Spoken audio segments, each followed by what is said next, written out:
January is another month where I may have gone a little bit overboard.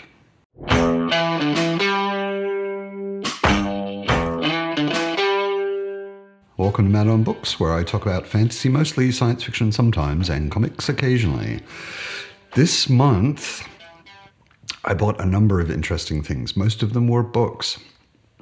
But starting with, if you know my channel, you know how I like my book story related props. I've got my Game of Thrones dragon egg. I've got my Mando helmet. It unfortunately doesn't fit on my huge head. I've got my Dark Tower 6-shooter.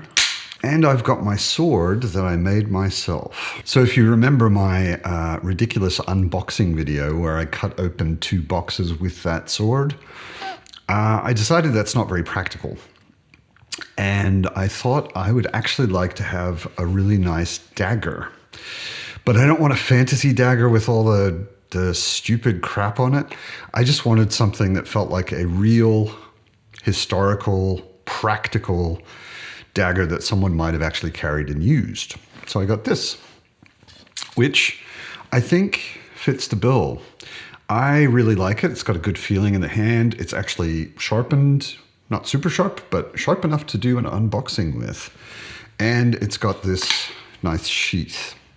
So that was my prop for the month. As far as books, 2 unexpected things overcame my mind.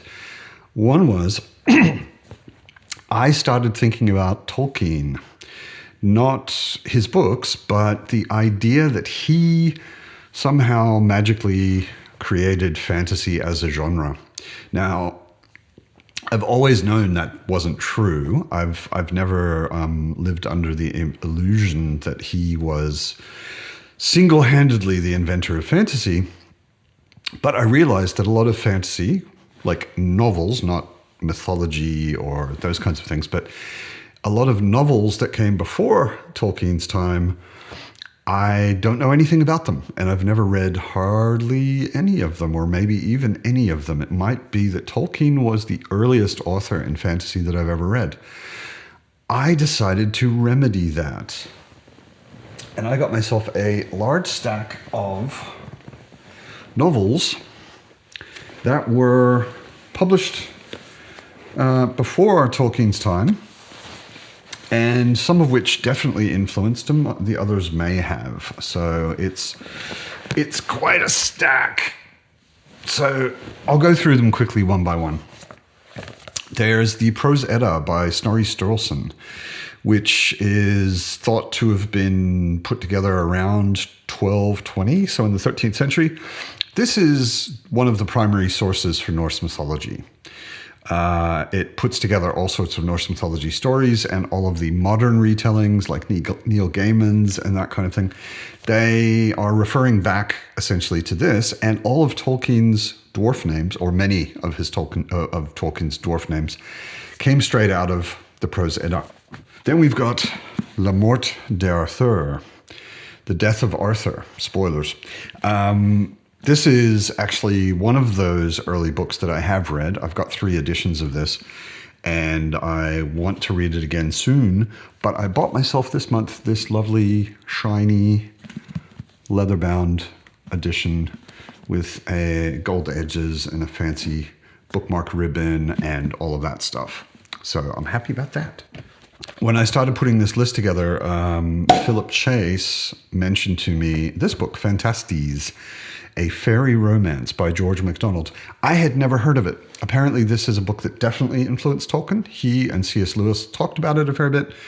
It was published in 1858, so definitely before Tolkien's time. And I'm really curious. I don't know much about it at all. Then I got The World at Well's End, and here is a cautionary note. Old books that are still somehow perhaps popular, because they're old, they're out of copyright. Yeah, so they can be printed by anybody. And what you sometimes get is garbage editions like this, which has absolutely no credits, absolutely no title page, You just open it and the text begins. It's really tiny text, and they want to charge you $10 for this. It's a nasty edition. Be very careful when you're looking on something like Amazon where you can't actually pick up the book, because I had to get this refunded, and Amazon apparently considers it garbage enough that I didn't even need to send it back. Again, Philip Chase saves the day. This is The Well at the World's End by William Morris. Philip did his thesis, I believe, on William Morris. Not sure if it was specifically on this book or just on William Morris in general.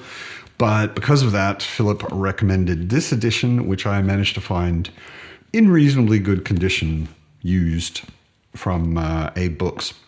So looking forward to reading that. The Worm Ouroboros by E.R. Edison. This is another one I've mentioned before, science fiction and fantasy masterworks.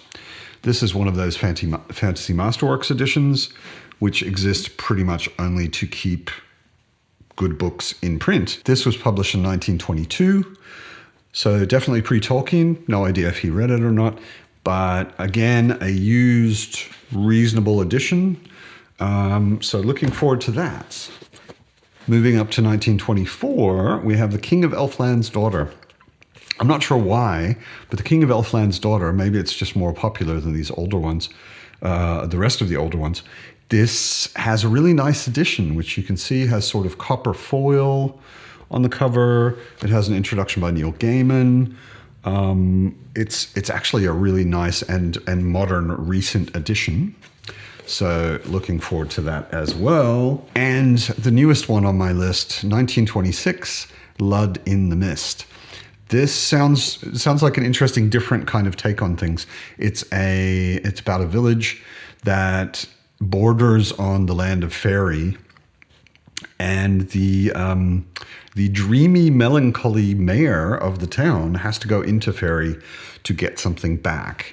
And it's also got a really nice edition. I don't know if you can see it, but it's kind of it's debossed. This design on the cover is debossed, and it's also got an introduction written by Neil Gaiman. So maybe just Neil Gaiman's favorite books from pre-Tolkien times get to have good editions. Don't know. I've been slowly realizing that I've kind of missed science fiction for a while.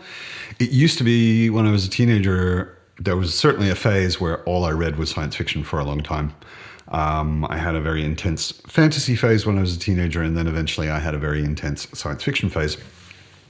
I haven't really read science fiction for a pretty long time lately, so I've been looking for some good stuff. And Alan was, I believe it was Alan, he was talking about the Terra Ignota series. Too Like the Lightning by Ada Palmer is the one I ended up getting, the first book.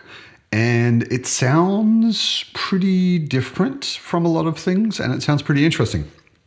So the year is 2455. Humanity has engineered a hard-won golden age, forged in the aftermath of bitter conflict that wiped out religion and nation-state from the planet. 7 factions or hives have co-governed the world for 3 centuries, their rule fueled by careful censorship, oracular statistical analytics, and technological abundance. Convicted for his crimes, celebrated for his talents, Mycroft Canner is the indentured instrument and confidant of some of the world's most powerful figures. When he is asked to investigate a bizarre theft, he finds himself on the trail of a conspiracy that could shatter the fragile world order. So it sounds a little bit like a mystery detective story, and sounds a lot like a political intrigue kind of story. And I like the cover quite a lot. So I picked it up at some point. I don't have any particular TBR plan for it yet, but at some point I want to get to it. The other science fiction thing that got me going this month, as you already know, if you saw my video a couple of days ago, is the Chanur stories by C.J. Cherryh. These are alien first contact, but the aliens are humans. And there's a space there's a part of space that has 7 sentient races in it, and a human arrives and throws everything into chaos. And it's also very political intrigue, very psychological, very language focused. And these 2 books are 5 books together. And as you can see, I am about halfway through the 4th book right now. And I've really been enjoying them. These caught me out of left field completely. I was not expecting it. And for some reason, I just started thinking of Cherry. I had read these a long time ago and picked them up and got totally hooked. And because they're very short, it's easy to race through them. So go back and look at my review if you haven't seen it. I guess you can call these horror, and horror isn't usually really my thing. I don't read books to be scared. I've read some Stephen King, but most of it is not what you would call his typical horror stuff. And otherwise, I don't really, it's just not the kind of entertainment I usually look for. But Mike has mentioned this so many times as being one of the top novels for him. And I guess Ray Bradbury is usually something you'd file under science fiction, but I think this one sounds much more like a horror-y kind of thing. Something Wicked This Way Comes. It's also pretty small, so I may slip it in there somewhere in between things sometime soon. Looking forward to that, even if horror isn't usually my thing. And because for those Tolkien editions, I was searching around on used book websites, and I bumped into this. And just recently, I'd heard from some people. Obviously, it's George R.R. Martin. Obviously, they're designing it to try and look similar to the Game of Thrones or Song of Ice and Fire covers. I heard from some people recently that Fever Dream is actually pretty interesting. It's horror. It's basically Louisiana vampires, from what I've heard. But I love George R.R. Martin. I love his writing style, and I imagine this will be a pretty interesting book. Then I had a few fantasy things. This would be a reread for me, but I keep thinking about it, and I keep hearing about it recently from people who haven't read it. Lois McMaster Bujold, The Curse of Shallyan. It's actually the first book in a series. I do remember reading this, and I remember it was pretty interesting. Let me read a little of the back. A man broken in body and spirit, Kazaril returns to the noble household he once served as page, and is named secretary tutor to the beautiful, strong-willed sister of the impetuous boy who is next in line to rule. It is an assignment Kazaril dreads, for it must ultimately lead him to the place he fears most, the royal court of Kadagos, where the powerful enemies who once placed him in chains now occupy lofty positions. So, wanted to get back into these. I know that she's actually pretty amazing as a fantasy author, Lois McMaster Bujold. So I want to get to that. Again, no real TBR timing plan on that. And I managed to find this, which is a pretty old, pretty silly looking cover, kind of amateurish cover of a short story collection, Swords and Dark Magic. I got it primarily because there's a Steven Erikson short story in here, which is set in the world of the Malazan Book of the Fallen. But it's also pretty interesting. First of all, Erikson's story is called Goats of Glory, and I'm like, yeah, you have to buy a story called Goats of Glory. But there's a story by a Black Company story by Glenn Cook. There's a Gene Wolfe story. There's a C.J. Cherry story.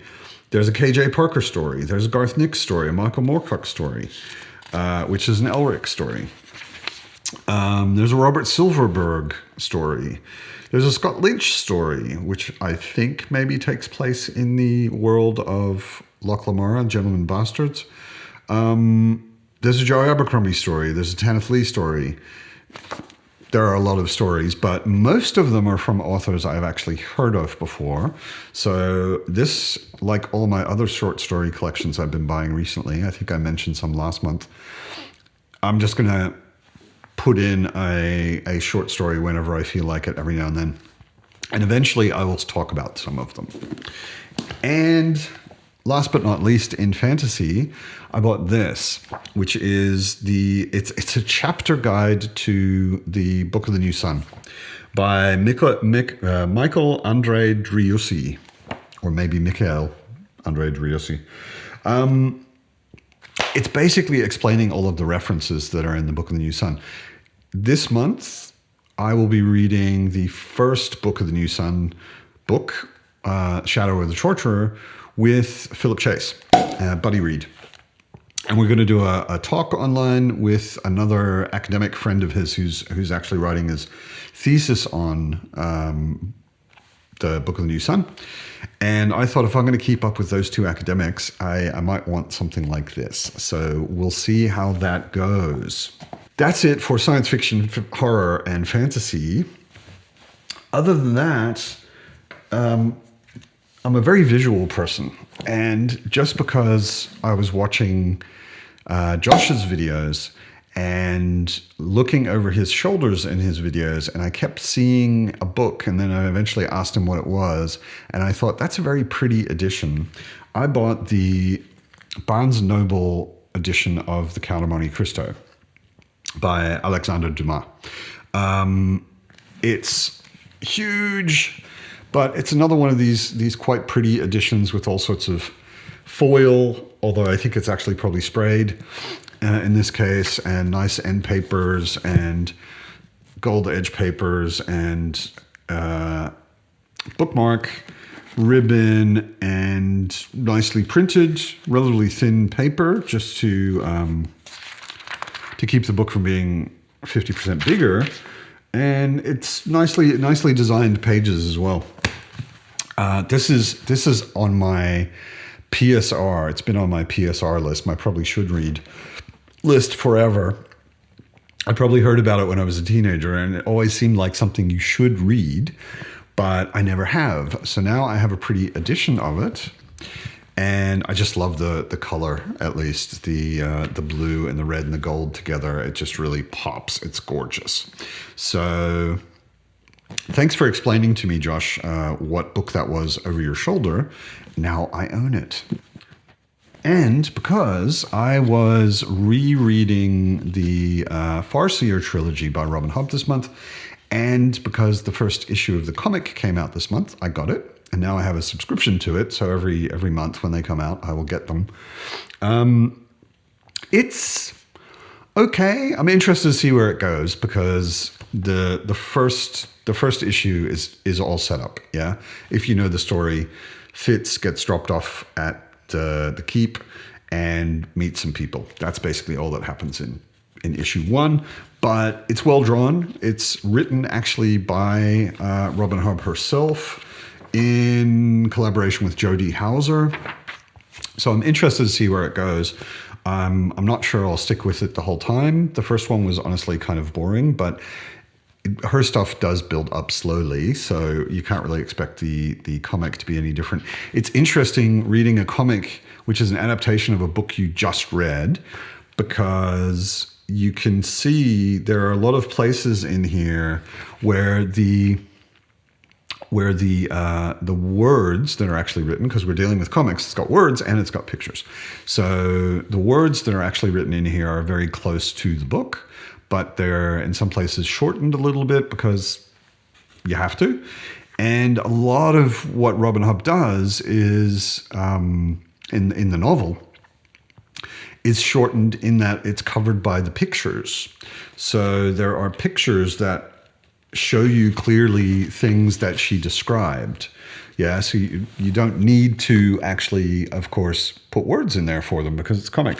So it's an interesting adaptation of her books, which are just all words, and then a adaptation from the descriptions of things turning into pictures, and the words that are necessary being actually word bubbles or speech bubbles or descriptions in the corner of frames and that kind of thing. So it's interesting. I'll keep up with it. And last but not least, I did a video a while ago about Hellboy and about the beautiful library editions, which I am collecting. I have 4 of them, or I had 4 of them. Now, I have 5, and it's these are just gorgeous editions, but this is, I think, the thickest one I have so far, and it's just got absolutely gorgeous artwork in it. I don't know if you can see any of that. Really, really nice artwork, which is actually presented larger than it was in the original comics because these editions are much bigger than a comic. So I'm really happy to have that. There's only one more that I have to get, and then I've got all 6. I am super happy with this. This is the Darkness Calls and the Wild Hunt in this volume. So that's it for my January book haul. What did you buy in January? What was the coolest thing you bought in January? And what do you think of all of this? It's a bit much, but I'm really happy to have all of these, and I want to get to all of them as soon as possible, which isn't going to happen because the first half of my year is pretty stacked already. I hope you're well. I hope you're buying and acquiring and reading awesome books, and I'll see you next time.